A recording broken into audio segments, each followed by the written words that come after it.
Good morning, katits. Ito na yung pala na kuha namin. Oh, tupi-tupi pero wala na, sira na eh. Oh, kita niyo. Ito ang pala ng hapon talaga. Oh, ito. Nakakuha na ba kayo ng ganito? Sa 7 meters na to sa lalim. 7. Malapit na mag 8 meters. Tapos ito yung thread pala. Oh, dito pala yun siya nakalagay.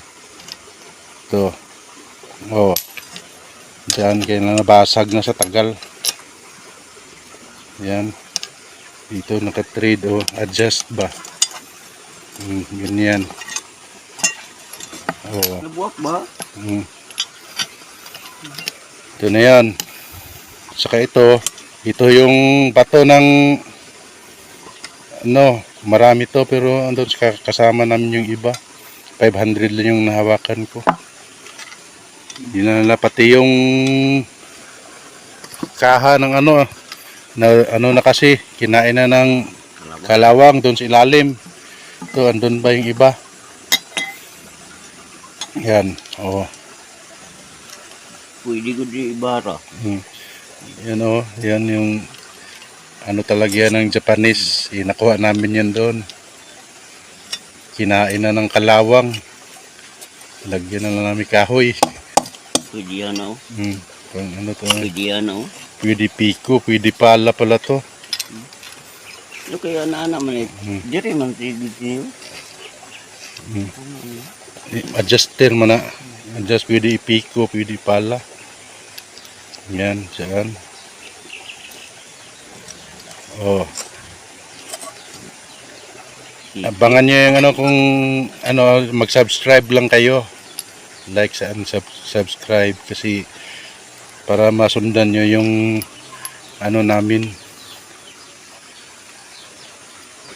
Mamaya hugutin namin yung bayoneta. Hirap hugutin kasi baon sa bato. Ano kayang ibig sabihin nun?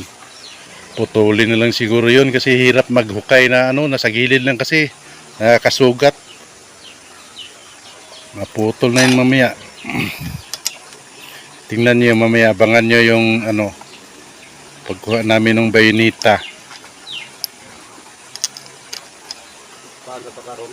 Nakadatundan naman daw bato gulay.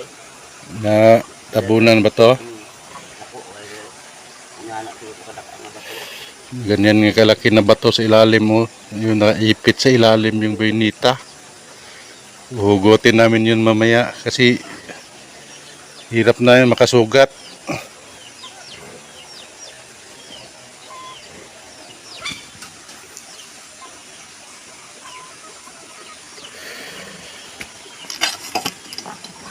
Ito, hindi rin to ginto. Ano lang to? Bato ng gold scale. Pero okay na rin to. Remembrance na rin. Souvenir. Souvenir. Dilaw rin eh. Pero tiger bronze siguro. At least may nakita ka eh. Ebidensya. Ebidensya. Siguro. Baka, hindi rin alam. Pero bakit ito na baon doon sa ilalim?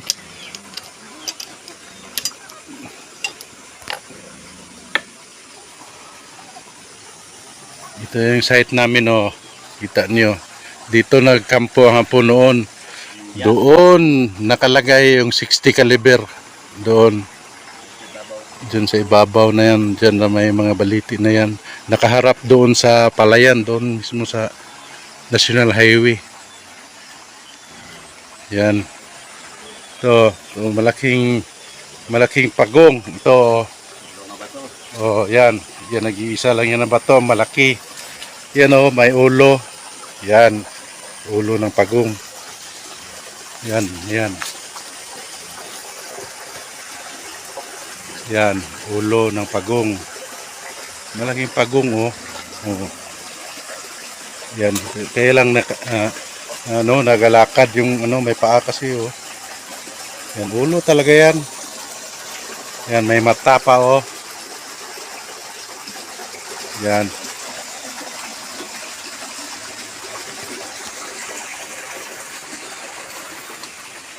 Hindi pa kami nag-umpisa kasi maaga pa. Saka umuulan, madulas. Karon kay wanang yuta.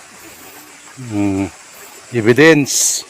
Mamaya kunin namin yung bayonita. Tuyuin lang namin yung lupa. Sundan nyo lang kami, subscribe nyo lang kami para makita nyo yung yung ibang makuha namin doon sa ilalim. Nasa 8 meters pa lang kami. Yan ang pala ng Japanese. Tupi-tupi. Pwedeng piko, pwedeng pala. Yan. Kalawang na, kinain na ng kalawang.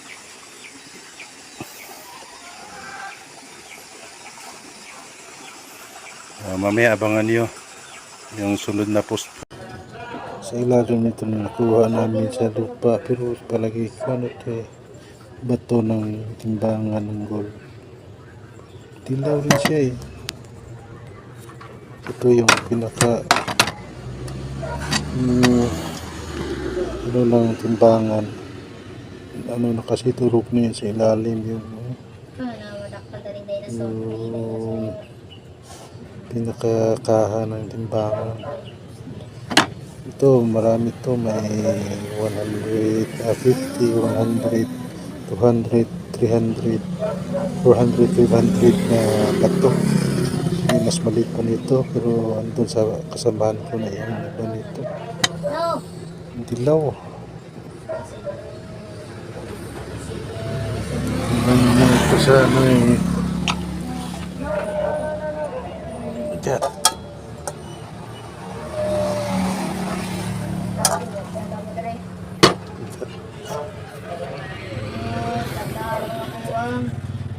Puro tanduan.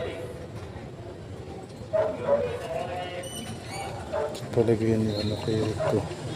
Bato ito ng timbangan ng nadurog na kasi yung pinakabakal nito. Ito na nakita na buo sa ilalim kasama nito. 50, 100.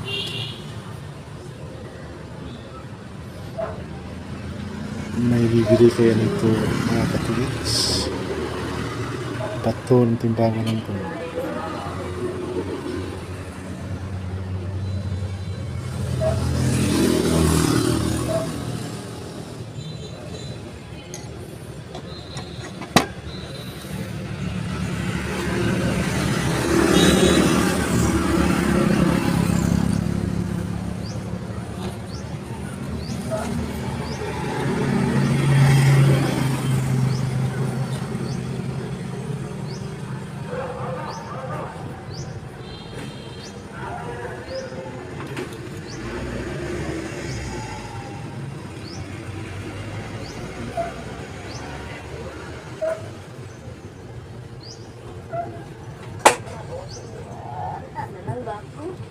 Sini.